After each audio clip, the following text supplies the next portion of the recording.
So ayan na po no yung tatlong papi. Yung isa galing po ito sa pinagpapalo, ito siya. Ito naman sa may 7 Avenue, ang dalawang papi, magkakapatid po yan sila, nakuha na po namin. At nilagay po namin dito sa may cage po, no. Ayan, maraming salamat po. God bless. So, dalawa pong tuta po dito po, no, sa may mga gabi. Tatawag nilang gabi, ito po yung gabi. Malapit na po ito sa may City Hall. Medyo mailap po silang dalawa, kaya bukas na lang po sila i-rescue.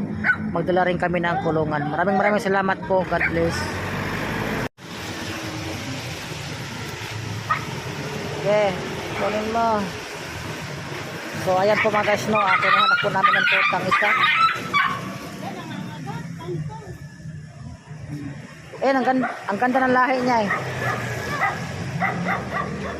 Ito nga lang sila, nakatira. Tuy tuy.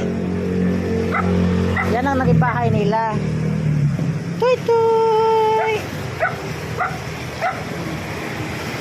Ayan maganda tong aso to, maganda.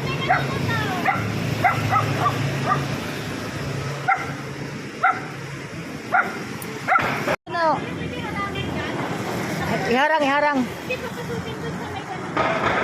Tuy. Iharang dyan, iharang. Tuy. Nah.